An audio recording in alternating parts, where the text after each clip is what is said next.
Hello and welcome to EvilGinger Miniatures, where I am betwixt and between and in the middle of things, and I've just got back and I think I've caught up with everything. If I've missed you out, I will remember at some point and get back to it. Once more, we are broadcasting from the pit area, and I haven't put the poster up at the top because I was running around doing things at the weekend, and last couple of days have been stuck in an accounts book and popping over to see people and shift heavy furniture, because I also do furniture moving apparently. And I put the thing away and I didn't put it up because I need the step ladders in, because I'm only a dwarf, remember, so I need to get my, so I like my high ceilings, I do need the step ladders to do those.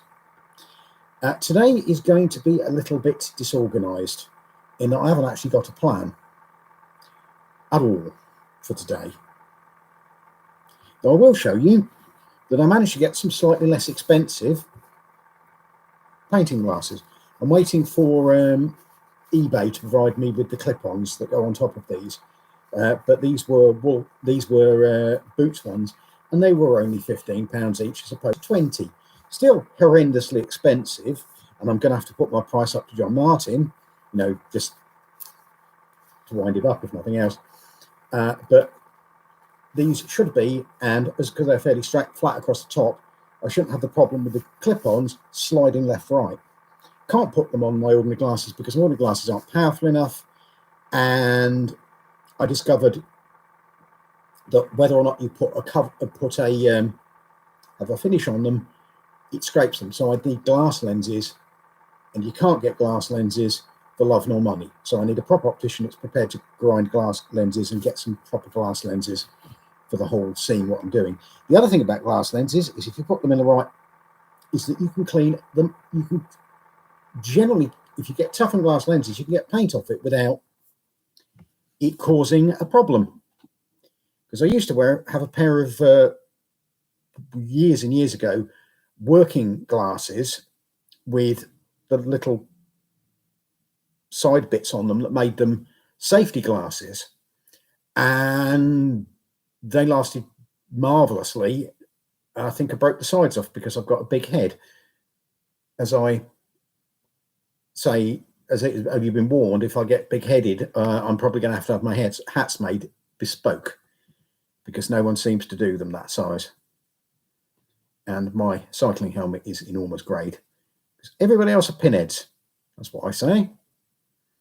Anyway, plans for the future is I've almost got the office in a state where I can shift all of the stock onto the shelving I bought last year and actually have a proper computer desktop with whatever that's much more powerful and ought to be able to allow me to learn how to video edit. I have tried doing video editing on here, but I'm not very good at it.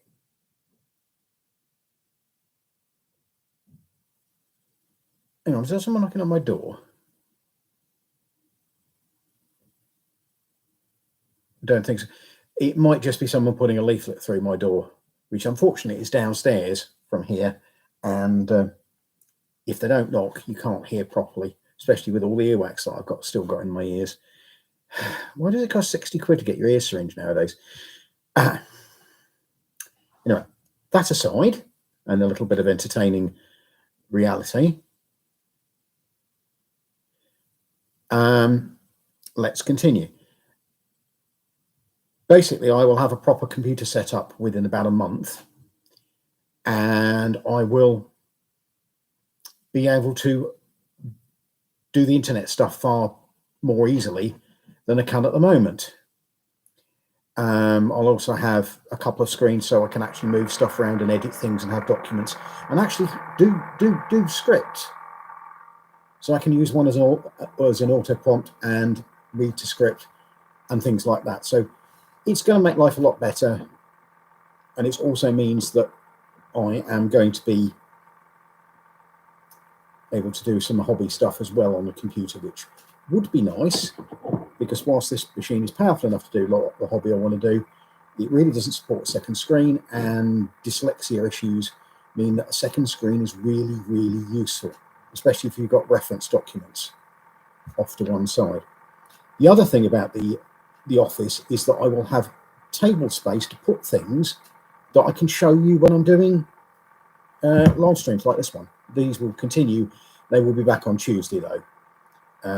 It's just that I was running around and in accounts land on Tuesday, and there was no chance I was coming out of that.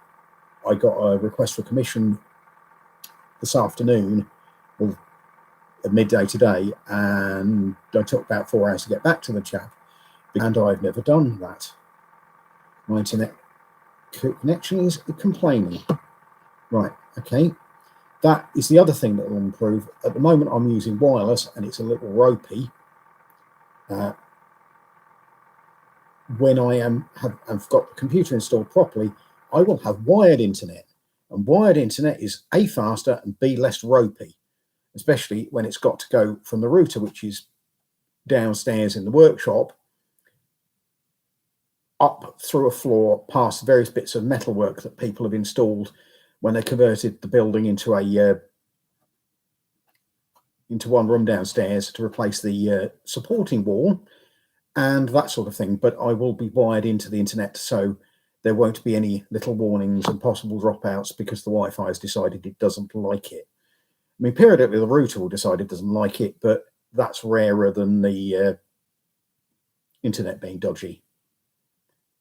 And I will have a proper 22-inch monitor and a better webcam, which I can set up, and possibly I can set up other webcams so you can see stuff from different angles, because the office will be set up in such a way that there isn't anything to hide, like over that shoulder there. And we'll have a much better go at this. And if I get the practice on editing, I can actually put up some of the stuff I do when I'm painting in the workshop, because I've got a recordy thing. But my camera only works for 27 minutes, so I am at the very least going to have to splice bits together or chop out the boring parts. And basic video editing, it's not something I ever learned, not something I've done, and it's a little bit complicated for the old brain. In other news, projects that are on at the moment are a group of aeroplanes for Vietnam, which I have had a hell of a struggle with, and have decided that I'm going to get the actual aircraft 3D printed and then use the kit transfers and paint schemes, because they're little old-fashioned injection molded kits. But I can't manage, my modelling skills aren't up to making it so that they're so in flying configuration, because they were designed to be in landed, and there was an awful lot of, it's beyond my skill as an aeroplane modeler to rebuild them so they're in flight configuration. And I've bought the STLs, and I'm waiting for them to arrive. I will also be going out and getting the right stuff for flight stands after ordering some ridiculously wide stuff for reasons. I did much prefer when you could go into modelling shops and actually see what you wanted. I ordered some brass strip for the flight stands, and the idea was to make a Z out of them, put a base on the bottom to hold the weight of the airplane, put a nail rivet through the top, and glue a magnet to the bottom of the airplane so it would sit on the steel rivet. The brass I got, I thought was 6 mil wide, which is 1/4 inch, and would have been ideal. And I could have just riveted over a carpet tack through it for setting the magnet on, because I don't actually like having 2 magnets, because they're a faff to get lined up correctly, and as they're not marked in which end is which, it just gets horribly complicated. So one magnet and a piece of steel, But that's not what I've got. I got something that was, I think, 40mm wide. It was great big ruler type strips, and it took ages to come from Element, because one of the items on there, I think it was the brown stuff, was out of stock, which is horrible with Element website. They've got everything on it, but if it goes out of stock, between you placing your order and them doing the package, you couldn't get delayed. And as I say, that was a couple of months. But again, it wasn't urgent. I was still hunting for the STLs at this point. So that's to be done. I've got a very large marketplace to do with a load of Iron Gate scenery, 28mm bits. So there's going to be a market in the middle, and then there's going to be forge at one side of it, and then there's going to be stalls around the outside.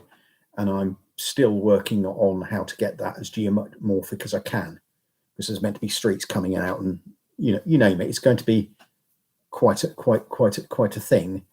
And I'm rather looking forward to that. And I'm looking forward to trying out some of the techniques that I picked up off Colonel O'Truth's lovely videos. God, I would pay Mrs. O'Truth to video edit mine, but I think she's probably got enough on her hands with her husband on that one. But that's one project. Another project is doing more of the World War I and Boer 1940s troops. This will be, it's sort of a private project, but I'm also working on a set of skirmish rules for that sort of period. And I've got some ideas for some science fiction-y finding things. And basically one man equals one man, and the characters being the troops being a bit characterful, because I loved back in the day playing games where you played a platoon level game where your troopers were people, and it was fun, and I would like to introduce that to people. And if I get it written, it'll probably go on somewhere for a little bit of sale, probably a couple of dollars, or pay what you will. But I am trying to at the moment work out the rate of fire of various weapons and how it would split over 3 phases of the combat round being effectively 6 seconds. And when a soldier activates, he gets between 1 and 3 phases. They don't activate, they can potentially react in someone else's turn. So it'll be I go, you go, but it'll be did I go, you go, and there'll be a lot of interaction from the other side.